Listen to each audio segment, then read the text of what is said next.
हरे कृष्णा। आप सभी कार्तिक स्नान करने वाले भक्तों पर विष्णु भगवान माँ लक्ष्मी की कृपा सदा सर्वदा बनी रहे।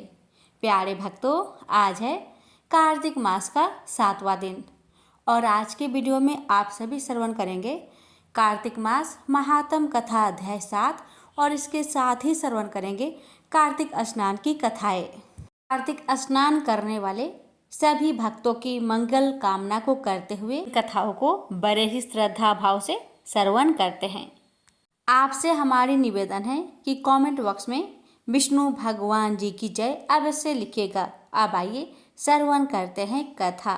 नारद जी बोले कि हे राजन, कार्तिक मास में व्रत करने वाले के नियम सुनिए। यह मैं आपको संक्षेप में बतलाता हूँ। जो मनुष्य कार्तिक मास का व्रत करता है वह सब तरह के आमिष मांस, उर्द, राई, खटाई तथा मादक वस्तुओं का प्रयोग न करे। वह व्रत करने वाला दूसरे का ग्रहण न करे, किसी से देश न करे तथा तीर्थ के अतिरिक्त अन्य कोई यात्रा न करे। देवता, वेद, ब्राह्मण, गौ, व्रती, नारी, राजा तथा गुरुजनों की निंदा न करे। यह व्रत करने वाला दाल, तिल, पकवान व दान किया हुआ भोजन ग्रहण न करे, किसी की चुगली व निंदा न करे, किसी भी जीव का मांस छूना, पान, कत्था, चूना, नींबू, मसूर, बासी तथा झूठे अन्न प्रयोग न करे। बकरी, गाय तथा भैंस के अतिरिक्त अन्य किसी पशु का दूध कभी भी प्रयोग में न ले। तांबे के बर्तन में रखा हुआ पंचगव्य बहुत छोटे घड़े का पानी एवं केवल अपने लिए ही पका हुआ अन्न प्रयोग करे। कार्तिक मास के व्रती सदा ब्रह्मचार्य से रहे, पृथ्वी पर सोवे और दिन के चौथे पहर केवल एक बार पत्तल में भोजन करे। व्रती केवल नरक चतुर्दशी को तेल लगा सकता है, अन्य तिथियों में बिल्कुल भी नहीं। कार्तिक मास के व्रती मनुष्य सिंघारा, प्याज, मट्ठा, गाजर, मूली इन सब वस्तुओं को बिल्कुल प्रयोग में ना लाए। लौकी, मट्ठा, काशीफल, तरबूज इन सब वस्तुओं का कार्तिक मास का व्रती बिल्कुल सेवन ना करे। मासिक धर्म वाली स्त्री से चांडाल, पापी, ब्राह्मण द्रोही और नास्तिकों से बिल्कुल बातचीत ना करे। भगवान विष्णु को प्रसन्न करने के लिए अपनी शक्ति के अनुसार चंद्रायन आदि का व्रत करे और उपयुक्त नियमों का पालन करे। कार्तिक का व्रत करने वाला मनुष्य प्रतिपदा को कोम्हरा, द्वितीय को कटहल, तृतीया को तरुणी स्त्री, चतुर्थी को मूली, पंचमी को बेल, षष्ठी को तरबूज, सप्तमी को आंवला, अष्टमी को नारियल, नवमी को मूली, दसवीं को लौकी, एकादशी को परवल, द्वादशी को बैर, त्रयोदशी को मट्ठा, चतुर्दशी को गाजर तथा पूर्णिमा को साग ये वस्तुएं प्रयोग न करें। आंवला का प्रयोग रविवार को न करें। व्रती यदि इन सागों में कोई शाक सेवन करना चाहे तो पहले ब्राह्मण को देकर खाए। यही विधान माघ मास के व्रत के लिए भी है। देवोत्थानी एकादशी में पूर्वोक्त विधि के अनुसार नित्य जागरण, गायन आदि करें। इसको विधिवत करने वाले मनुष्य को देखकर यम के दूत इस प्रकार भाग जाते हैं जैसे सिंह की गर्जना से हाथी भाग जाते हैं। यह कार्तिक मास का व्रत सब व्रतों में श्रेष्ठ है। इसके अतिरिक्त जितने भी व्रत, यज्ञ हैं वह 1000 की संख्या में किए जाने पर भी इसकी तुलना नहीं कर सकते, क्योंकि यज्ञ करने वाले मनुष्य तो केवल स्वर्ग में ही जाते हैं, किंतु कार्तिक मास में व्रत करने वाला प्राणी सीधा वैकुंठ को जाता है। जिस प्रकार राजा की रक्षा उनके अंग रक्षक करते हैं, उसी तरह कार्तिक मास का व्रत करने वाले की रक्षा भगवान विष्णु की आज्ञा से इंद्र आदि देवता करते हैं। कार्तिक मास का व्रत करने वाला मनुष्य जहाँ कहीं भी रहता है वहीं पर उसकी पूजा होती है, उसका यश होता है। उस स्थान पर जहाँ की वह रहता है वहाँ भूत पिचास आदि कोई भी नहीं रहने पाते। विधि सहित कार्तिक मास का व्रत करने वाले मनुष्य के पुण्यों का वर्णन ब्रह्मा जी भी नहीं कर सकते।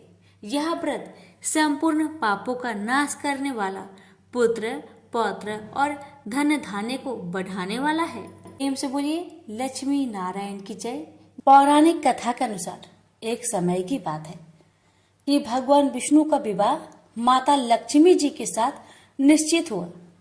विवाह की सभी तैयारी होने लगी। सभी देवी देवताओं को निमंत्रण भेजे गए, लेकिन भूलवश गणेश जी को निमंत्रण देना रह गया था। इधर भगवान विष्णु की बारात जाने का समय आ चुका था। सभी देवता अपनी पत्नियों के साथ विवाह समारोह में शामिल होने को आए, परंतु सभी देवी देवताओं ने देखा कि गणेश जी कहीं दिखाई नहीं दे रहे हैं। तब उन सभी ने आपस में चर्चा की, क्या गणेश जी को नहीं न्योता दिया गया या गणेश जी ही नहीं आए हैं। सभी को इस बात पर बहुत आश्चर्य हुआ। इस बात पर उन सभी ने विष्णु भगवान से ही इसका कारण पूछा।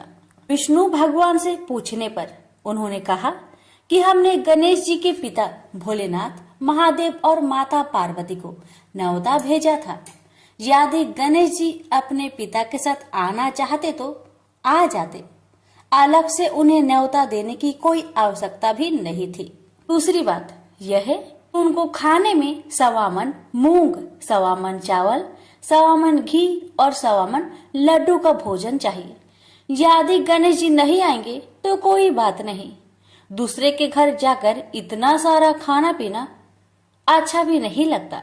इतना वार्ता कर ही रहे थे कि किसी एक ने सुझाव दिया, यदि गणेश जी आते तो उनको द्वारपाल बनाकर बैठा सकते थे कि आप घर की याद रखना। आप तो चूहे पर बैठकर धीरे धीरे चलोगे तो बारात में बहुत पीछे रह जाओगे। यह सुझाव सबको पसंद आ गया, तो फिर विष्णु भगवान ने भी अपनी सहमति दे दी। तब गणेश जी को निमंत्रण देकर आमंत्रित किया और उनको समझा बुझाकर घर की रखवाली करने को बैठा दिया गया। बारात चल दी। तब नारद जी ने देखा कि गणेश जी तो दरवाजे पर ही बैठे हुए हैं, तो वे गणेश जी के पास गए और रुकने का कारण पूछा। गणेश जी कहने लगे कि विष्णु भगवान ने मेरा बहुत अपमान किया है। नारद जी ने कहा कि आप अपनी मूषक सेना आगे भेज दो तो वह रास्ता खोद देगी, जिससे उनके वाहन धरती में धंस जाएंगे। तब आपको सम्मान पूर्वक बुलाना पड़ेगा। अब तो गणेश जी ने अपनी मूषक सेना को आदेश दिया, जाओ, और सेना ने जमीन पोली कर दी। जब बारात वहां से निकली तो रथों के पहिए धरती में धंसने लगी। आप कोशिश की परंतु पहिए नहीं निकले। सभी ने अपने अपने उपाय किए परंतु पहिए तो नहीं निकले, बल्कि जगह जगह से टूटने लगे। किसी को समझ में नहीं आ रहा था कि अब क्या किया जाए। तब तो नारद जी ने आकर कहा, आप लोगों ने गणेश जी का अपमान किया, जिस कारण यह विघ्न आ रहे हैं। यदि उन्हें मनाकर लाया जाए तो आपका कार्य सिद्ध हो सकता है और यह संकट टल सकता है। शंकर भगवान ने अपने दूत नंदी को भेजा और वे गणेश जी को लेकर आए। गणेश जी का आदर सम्मान के साथ पूजन किया गया। फिर रथ के पहिए निकलने लगे और यह संकट टल गया। अब रथ के पहिए निकल तो गए परंतु वे टूट फूट गए थे, तो उन्हें सुधारे कौन। पास के खेत में एक खाती काम कर रहा था। उसे बुलाया गया। खाती अपना कार्य करने से पहले श्री गणेशाय नमः कहकर गणेश जी की वंदना मन ही मन करने लगा। देखते ही देखते खाती ने सभी पहियों को ठीक कर दिया। तब खाती कहने लगा कि हे देवताओं, आपने सर्वप्रथम गणेश जी को नहीं मनाया होगा और न ही उनकी पूजन की होगी, इसलिए तो आपके साथ यह संकट आया है। मैं तो मूर्ख अज्ञानी हूँ, फिर भी पहले गणेश जी को पूजते हैं, उनका ध्यान करते हैं। आप लोग तो देवगण हैं, फिर भी आप गणेश जी को कैसे भूल गए। अब आप लोग भगवान श्री गणेश जी की जय बोलकर जाए तो आपके सब काम बन जाएंगे और कोई संकट भी नहीं आएगा। ऐसा कहते हुए बारात वहां से चल दी और विष्णु भगवान का लक्ष्मी जी के साथ विवाह संपन्न करा के सभी सकुशल घर लौट आए। हे गणेश जी महाराज, आपने विष्णु को जैसा कारज सरियो ऐसा कारज सबको सिद्ध करिजो। बोलिए गजानन भगवान की जय। किसी गांव में एक बूढ़ी औरत रहा करती थी। वह औरत हमेशा कार्तिक के महीने में व्रत किया करती थी। जब उसका व्रत खोलने का समय होता, उस समय भगवान कृष्ण आते और एक कटोरा खिचड़ी का रखकर चले जाते थे। उस बुढ़िया के पास वाले घर में एक दूसरी औरत रहती थी जो हमेशा यह देखती थी। उसको बुढ़िया से बहुत जलन होती थी कि इसका कोई भी नहीं है, फिर भी इसे खाने के लिए खिचड़ी मिल जाती है। एक दिन कार्तिक महीने में स्नान के लिए वह बूढ़ी औरत गंगा में गई और उसके जाने के बाद भगवान श्री कृष्ण ने उसके लिए खिचड़ी का कटोरा उसके घर पर रख दिया। पड़ोसन ने देखा कि खिचड़ी का कटोरा रखा है और बुढ़िया घर पर नहीं है, तो उसने खिचड़ी का कटोरा उठाकर घर के पिछवाड़े में फेंक दिया।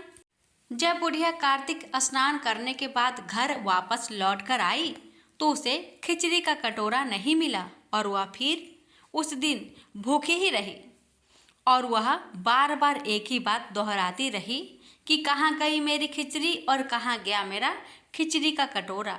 बुढ़िया की पड़ोसन ने जहाँ खिचड़ी का कटोरा फेंका था वहाँ पर एक पौधा उग आया और उसमें बहुत सुंदर 2 फूल खिल गए। एक बार उस राज्य का राजा उस ओर से निकला तो उसने उन दोनों फूलों को देखा तो उसने वह फूल तोड़वा लिए और अपने महल में ले आया। महल में लौटकर उसने वह फूल अपनी रानी को दे दिया। रानी ने जब उन फूलों को सूंघा तो वह गर्भवती हो गई। कुछ समय बाद रानी ने 2 सुंदर पुत्र को जन्म दिया। राजा के दोनों पुत्र जब बड़े हुए तो वह किसी से भी नहीं बोलते थे, लेकिन जब वह दोनों शिकार पर जाते थे तो रास्ते में उन्हें वही बुढ़िया मिलती थी जो अभी तक यही कहती थी, कहाँ गई मेरी खिचड़ी और कहाँ गया मेरा कटोरा। उस बुढ़िया की बात सुनकर दोनों बालक कहते कि हम ही है तुम्हारी खिचड़ी और हम ही है तुम्हारा कटोरा। ऐसा हर बार होता था जब वह दोनों बालक शिकार पर जाते थे। एक बार राजा के कानों में यह बात पड़ गई। राजा को यह सुनकर आश्चर्य हुआ कि दोनों लड़के किसी से भी बात नहीं करते, तब यह बुढ़िया से कैसे बात करते हैं। राजा ने बुढ़िया को अपने महल में बुलवाया और कहा कि हमसे तो और किसी से भी ये दोनों नहीं बोलते हैं, लेकिन तुमसे यह कैसे बोलते हैं। बुढ़िया ने कहा कि महाराज, मुझे नहीं मालूम कि ये दोनों मुझसे क्यों बोलते हैं। मैं तो कार्तिक का व्रत करती थी और भगवान श्री कृष्ण मुझे खिचड़ी का कटोरा भरकर दे जाते थे। एक दिन जब मैं गंगा स्नान करके वापस आई तो मुझे वह खिचड़ी नहीं मिली। तब से मैं यही कहने लगी कि कहाँ गई मेरी खिचड़ी और कहाँ गया मेरा कटोरा। तब उन दोनों बच्चे ने कहा कि तुम्हारी पड़ोसन ने तुम्हारी खिचड़ी फेंक दी थी तो उसके 2 फूल बन गए थे। वह फूल राजा तोड़कर ले गए और अपनी रानी को दे दिए और जब रानी ने फूल सूंघा तो हम 2 लड़के का जन्म हुआ। हमें भगवान श्री कृष्ण ने ही आपके लिए भेजा है। सारी बात सुनकर राजा ने बुढ़िया को महल में ही रहने को कहा। हे कार्तिक महाराज, जैसे आपने बुढ़िया की बात सुनी वैसे ही व्रत करने वालों की भी सुनना। श्री कृष्ण भगवान बोले, हे पार्थ, जो मुझ में मन लगाकर मेरे में ही आश्रय लेकर योगा अभ्यास करते हुए मेरे स्वरूप का संचय रहित पूर्ण ज्ञान प्राप्त होगा, सो सुनो, विज्ञान के सहित वह पूर्ण ज्ञान में तुम्हें सुनाता हूँ, जिसके जानने से तुमको इस लोक में और कुछ जानना शेष न रहेगा। सहस्त्रों मनुष्य में से कोई एक सिद्धि प्राप्त के लिए यत्न करता है। उन यत्न करने वाले सिद्धों में से कोई बिरला ही मुझे ठीक जान पड़ता है। पृथ्वी, जल, अग्नि, वायु, आकाश, मन, बुद्धि और अहंकार यह 8 प्रकार की मेरी प्रकृति माया है। इस प्रकृति को अपरा अचेतन अर्थात जड़ कहते हैं। और हे महाबाहो, इससे दूसरी प्रकृति चेतन है, जिसने संपूर्ण जगत धारण किया है। इन्हीं प्रकृतियों से सब प्राणी मात्र उत्पन्न होते हैं। ऐसा जानो, यह प्रकृतियां हमसे ही उत्पन्न हुई है। इस तरह सब जगत की उत्पत्ति और प्रलय का कारण मैं ही हूँ। हे धनंजय, जिस प्रकार धागे में मणि पिराई जाती है, उसी भांति यह सब संसार मुझसे बड़े और कुछ भी नहीं। हे कुंती पुत्र, जल में रस में मैं ही हूँ, चंद्रमा और सूर्य में प्रकाश में मैं ही हूँ, सब वेदों का सार मैं ही हूँ, आकाश में शब्द तथा पुरुष में पौरुष मैं ही हूँ। हे अर्जुन, पृथ्वी में सुगंध तथा अग्नि में तेज रूप मैं ही हूँ, सब प्राणियों में जीवन और तपस्वियों का तप मैं ही हूँ। हे पार्थ, समस्त प्राणियों में सनातन बीज रूप मुझको ही जानना, बुद्धिमानों में बुद्धि स्वरूप और तेजस्वियों में तेज मैं ही हूँ। हे अर्जुन, काम और रोग रहित बलवान पुरुषों में धर्म के विरुद्ध न जानने वाला कर्म मैं ही हूँ। जितने भी स्वास्तिक राजस तामस पदार्थ है, वे सब मुझसे ही उत्पन्न हैं, परंतु उनमें मैं नहीं रहता। ये सब मुझ में है। सत्व रज तम, इन तीनों गुणों के प्रभाव से यह सारा जगत मोहित हो रहा है। इस कारण यह मेरी गुणमयी और दिव्यमयी माया अति दुस्तर है। जो मुझको अनन्य भाव से भजते हैं, वे इस माया को पार कर जाते हैं।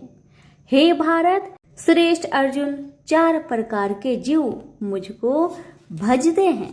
दुखिया, जिज्ञासु, ऐश्वर्य की कामना करने वाले और ज्ञानी, जिनमें मुझे सदा एकाग्रचित और केवल मेरी भक्ति करने वाले, और ज्ञानी, जिनमें मुझे सदा एकाग्रचित और केवल मेरी भक्ति करने वाले ज्ञानी पुरुष श्रेष्ठ है। क्योंकि मैं ज्ञानी को अत्यंत प्रिय हूँ और वह मुझको प्रिय है। यद्यपि ये सभी भक्त श्रेष्ठ है, तथापि ज्ञानी तो मेरी आत्मा ही है, क्योंकि वह मुझ में ही मन लगाकर मुझको ही सर्वोत्तम गति मान मेरा ही आश्रय ग्रहण करता है। वह ज्ञानी अनेक जन्मों के बाद मुझे पा लेता है।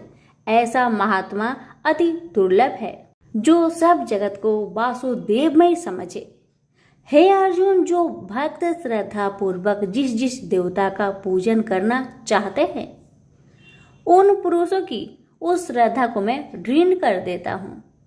यह उस श्रद्धा से मुक्त होकर उस देवता की आराधना करता है, फिर उसको मेरे ही रचे हुए काम का फल प्राप्त होते हैं। परंतु उन अल्प बुद्धि वालों का फल नाशवान है। देवताओं की आराधना करने वाले देवताओं को मिलते हैं और अव्यय, अविनाशी, अच्युत्यम स्वरूप को न जानकर मंद बुद्धि लोग मुझे अव्यक्त को व्यक्त मानते हैं। मैं योग माया से आच्छादित होने के कारण सबको नहीं दिखता। उसी से मूर्ख लोग अनादि तथा अविनाशी मुझको नहीं जानते। हे अर्जुन, मैं भूत भविष्य और वर्तमान के सभी प्राणियों को ही जानता हूँ, पर मुझे कोई भी नहीं जानता। हे भारत, हे परम तप, इच्छा और देश से उत्पन्न होने वाले सुख दुख आदि धंधों के मोह से जगत के सभी प्राणी भ्रम में फंस जाते हैं। जिन पुण्य आत्माओं के पाप नष्ट हो गए हैं, वह पुरुष दृढ़ मोह से छूटकर दृढ़ निश्चय करके मेरी भक्ति करते हैं, जो आश्रय लेकर जीवन मरण से दूर करने के अर्थ प्रयत्न करते हैं। वे पुरुष ब्रह्मा आत्मज्ञान अपने चित्त को निश्चल रखकर उसका संगम करता है और अंत कारण की समाधि लगाता है।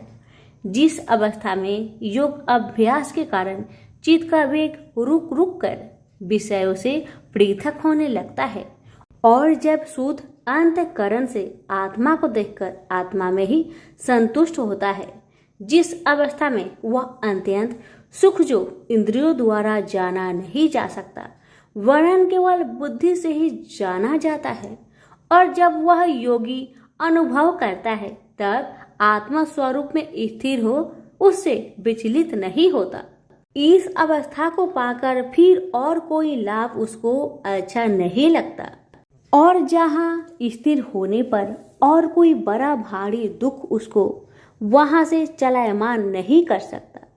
इस अवस्था को दुख संयोग वियोग कारक नामक योग जानना हो तो योग निर्विकल्प चित्त से निश्चय करके जानना चाहिए। संकल्प से उत्पन्न होने वाला समस्त कामनाओं को त्याग कर और मन ही मन में सकल इंद्रियों को चारों ओर से रोक रोक कर धैर्य के साथ बुद्धि को अपने अधीन कर धीरे धीरे विषय से दूर हटा ले और भली भांति मन को आत्मा में स्थिर करके किसी वस्तु की इच्छा ना करे, और चंचल मन जिधर जिधर जाए उधर से इसको हटाकर आत्मा के बस में करना चाहिए। इस प्रकार शांति चित्त तथा रजोगुण से रहित निष्पाप तथा ब्रह्म स्वरूप योगी को उत्तम सुख प्राप्त होता है। इस रीति से निरंतर योगाभ्यास करने वाला योगी समस्त पापों से छूटकर सहज ही उस परम सुख को पा लेता है जो ब्रह्म के संयोग से प्राप्त होता है। जिसका मन योग में स्थिर हो गया है उसकी दृष्टि भी सर्वत्र समान हो जाती है और वह सब प्राणियों में अपने को और अपने में सब प्राणियों को देखता है, जो सब प्राणियों में मुझको और मुझ में सब प्राणियों को देखता है।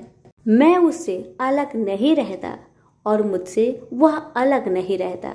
जो अभेद भाव से रहता है सब प्राणियों में स्थिर हो मेरा मनन करता है, वह योगी चाहे जिस अवस्था में रहे मुझ में मिल जाता है। हे अर्जुन, जो समस्त प्राणियों के दुख सुख के समान समझता है और सबको समान देखता है वही श्रेष्ठ योगी है। अर्जुन बोले, हे मधुसूदन, आपने जो योग बताया कि सबको अपने ही समान देखे, सो मन के चंचल होने के कारण मैं उसको अपने में दृढ़ स्थिर नहीं देखता हूँ। हे श्री कृष्ण, यह चंचल मन बड़ा ही हठी पराक्रमी और दृढ़ है। इसको अपने अधीन रखना तो मुझे वायु को बांध रखने के समान ही प्रतीत होता है। श्री कृष्ण भगवान ने कहा, हे महाबाहो, इसमें संदेह कि मन अति चंचल है, तो भी हे कुंती पुत्र, अभ्यास और वैराग्य से इसे बस में किया जा सकता है। जिसका मन बस में नहीं उसको योग अति दुर्लभ है। अर्जुन ने कहा, हे श्री कृष्ण, जिसमें श्रद्धा तो है पर योग प्राप्त करने में सफल नहीं हुआ है और जिसका चित्त योग से विचलित हो गया है, वह योग सिद्धि न पाने से किस गति को प्राप्त होता है? श्री कृष्ण बोले, हे अर्जुन, उसका यहाँ नाश नहीं होगा पर परलोक में भी नहीं होगा, क्योंकि उत्तम कर्म करने वाले किसी मनुष्य की दुर्गति नहीं होती। वह योग में असफल मनुष्य बहुत दिनों तक पुण्यवानों को प्राप्त होने वाले लोकों में वास करता है और फिर वहां से किसी पवित्र और धनवान मनुष्य घर में आकर जन्म लेता है। इस प्रकार का जन्म पाना भी इस लोक में बड़ा दुर्लभ है। हे कुरुनंदन, यह योगियों के बस में जन्म लेकर पूर्व जन्म की बुद्धि संस्कार अर्थात आत्मज्ञान को पाता है और उससे अधिक सिद्धि के लिए यत्न करता हूँ। पूर्व जन्म में किए योग अभ्यास के बल में अनेक विघ्नों को पड़ने पर भी यह मोक्ष को प्राप्त होता है। योग की केवल इच्छा ही हो तो पुरुष शब्द ब्रह्म के परे जा पहुंचता है। जो बड़े परिश्रम और यत्न से योग अभ्यास करता है वह पापों से छूट मोक्ष को पाता है। बड़े तपस्वियों से योगी श्रेष्ठ है। जो शुद्ध होकर अनेक जन्मों में परिश्रम करके सफल होता है और ज्ञानियों से भी योगी श्रेष्ठ है। इसलिए हे अर्जुन, तुम योगी बनो, केवल मुझ में ही मन लगाकर योग प्राप्ति के लिए जो मेरा भजन करता है उसको समस्त योगियों के मध्य से मैंने अत्यंत श्रेष्ठ माना है। प्रेम से बोलिए श्री कृष्ण भगवान की जय। अब सुनिए श्रीमद् भगवत गीता पाठ अध्याय 7 की महात्म्य। भगवान शिव कहते हैं, हे पार्वती, अब मैं 7वें अध्याय का महात्म्य बतलाता हूँ, जिसे सुनकर कानों में अमृत राशि भर जाती है। पाटलिपुत्र नामक एक दुर्गम नगर है, जिसका गोपुर बहुत ही ऊंचा है। उस नगर में शंकुकर्ण नामक एक ब्राह्मण रहता था। उसने वेश्यावृत्ति का आश्रय लेकर बहुत धन कमाया, किंतु ना तो कभी पितरों का तर्पण किया और न देवताओं का पूजन ही। वह धनोपार्जन में तत्पर होकर राजाओं को ही भोज दिया करता था। एक समय की बात है, उस ब्राह्मण ने अपना चौथा विवाह करने के लिए पुत्र और बंधुओं के साथ यात्रा की। मार्ग में आधी रात के समय जब वह सो रहा था, तब एक सर्प ने कहीं से आकर उसकी बाह में काट लिया। उसके काटते ही ऐसी अवस्था हो गई कि मणि, मंत्र और औषधि आदि से भी उसके शरीर की रक्षा असाध्य जान पड़ी। तत्पश्चात कुछ ही क्षणों में उसके प्राण पेखरू उड़ गए। वह प्रेत बना।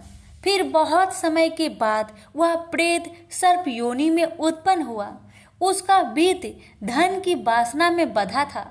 उसने पूर्व वृत्तांत को स्मरण करके सोचा, मैंने घर के बाहर करोड़ों की संख्या में अपना जो धन गार रखा है, उससे इन पुत्रों को वंचित करके स्वयं ही उसकी रक्षा करूंगा। सांप की योनि से पीड़ित होकर पिता ने एक दिव्य सपना में अपने पुत्र के समक्ष आकर अपना मनोभाव बताया। तब उसके पुत्र ने सवेरे उठकर बड़े विस्मय के साथ एक दूसरे से सपने की बातें कही। उनमें से झंझला पुत्र कुदाल हाथ में लिए घर से निकला और जहां उसके पिता सर्प योनि धारण करके रहते थे, उस स्थान पर गया। यद्यपि उसे धन के स्थान पर ठीक ठीक पता नहीं था, तो भी उसने जीहो से उसका ठीक निश्चय कर लिया और लोभ बुद्धि से वहां पहुंचकर बाबी को खोदना आरंभ किया। तब उस बाबी से बड़ा भयानक सांप प्रकट हुआ और बोला, ओ मूर्ख, तू कौन है? किस लिए यहाँ आया है? यह बिल क्यों खोद रहा है? किसने तुझे भेजा है? ये सारी बातें मेरे सामने बता। पुत्र बोला, पिताजी, आपकी मुक्ति कैसे होगी? इसका उपाय मुझे बतलाइए, क्योंकि मैं इतनी रात को सब लोगों को छोड़कर आपके पास आया हूँ। पिता बोले, बेटा, गीता के अमृतमय 7वें अध्याय को छोड़कर मुझे मुक्त करने में तीर्थ, दान, तप और यज्ञ भी सर्वथा समर्थ नहीं है। केवल गीता का 7वां अध्याय ही प्राणियों के जरा मृत्यु आदि दुखों को दूर करने वाला है। पुत्र, मेरे श्राद्ध के दिन गीता के 7वें अध्याय का पाठ करने वाले ब्राह्मण को श्रद्धा पूर्वक भोजन कराओ। इससे निसंदेह मेरी मुक्ति हो जाएगी। बस अपनी शक्ति के अनुसार पूर्ण श्रद्धा के साथ निर्वर्षी और वेद विद्या में प्रवीण अन्य प्राणी को भी भोजन कराना। सर्प योनि में पड़े हुए पिता के यह वचन सुनकर सभी पुत्र ने उनकी आज्ञा अनुसार तथा उससे भी अधिक किया। अब शंकुकर्ण ने अपने सर्प शरीर को त्याग कर दिव्य देह धारण किया और सारा धन पुत्रों के अधीन कर दिया। पिता ने करोड़ों की संख्या में जो धन उनमें बांट दिया था, उससे वे पुत्र बहुत प्रसन्न हुए। उनकी बुद्धि धर्म में लगने लगी थी, इसलिए उन्होंने बावली, कुआं, पोखरा, यज्ञ तथा देव मंदिर के लिए उस धन का उपयोग किया और अन्य शाला भी बनवाए। तत्पश्चात 7वें अध्याय का सदा जप करते हुए उन्होंने मोक्ष प्राप्त किया। हे पार्वती, यह तुम्हें 7वां अध्याय का महात्म्य बतलाया, जिसके श्रवण मात्र से मानव सब पातकों से मुक्त हो जाता है। प्रेम से बोलिए उमापति शंकर भगवान की जय। वीडियो को लाइक शेयर करना ना भूले। धन्यवाद। बुधवार की कथा। एक समय की बात है कि साहूकार अपनी पत्नी को लाने के लिए अपने ससुराल गया। कुछ दिन रहने के बाद उसने अपनी पत्नी के साथ अपने घर आने की सोची। दुर्भाग्य से उस दिन बुधवार का दिन था। लड़की के परिवार वालों ने कहा कि आज बुधवार का दिन है, जो कि किसी कार्य हेतु शुभ नहीं माना जाता है, इसलिए आज तुम मत जाओ। किंतु साहूकार ने किसी की एक ना मानी और पत्नी समेत अपने ससुराल से घर को प्रस्थान किया। रास्ते में साहूकार की पत्नी को प्यास लगी। उसने साहूकारनी से कहा, तुम बैलगाड़ी में ही बैठो, मैं पानी लेकर आता हूँ। जब वो पानी लेकर आया तो उसने देखा कि उसका शक्ल का एक आदमी उसके पत्नी के साथ बैठा है। तब उसने जाकर उस पुरुष से पूछा, तुम कौन हो? तब उसने कहा, मैं साहूकार हूँ। और फिर दोनों के बीच में झगड़ा शुरू हो गया और वहां लोग और कुछ सिपाही आ गए, जिन्होंने उस स्त्री से पूछा, तुम्हारा पति कौन है? तब वो इसका उत्तर न दे सकी और साहूकार अपने मन में कहने लगा कि ये प्रभु, कैसा लीला है आपका। तब आकाशवाणी हुई, अरे मूर्ख, आज बुधवार का दिन था, तभी तूने आज ही गमन किया। ये सब भगवान बुध देव के प्रकोप से हो रहा है, वो तुझसे रूठ गए हैं। तब साहूकार ने भगवान बुध देव से क्षमा याचना की और तब वो आकाशवाणी खत्म हो गई और इंसान के रूप में आए बुधदेव भी अदृश्य हो गए। और फिर साहूकार अपनी पत्नी संग घर गया और भगवान बुध देव की पूजा की। जो भी इस व्रत कथा को सुनता है उसको बुधवार की यात्रा करने का पाप नहीं लगता है। प्रेम से बोलिए बुध देव की जय हो। धन्यवाद।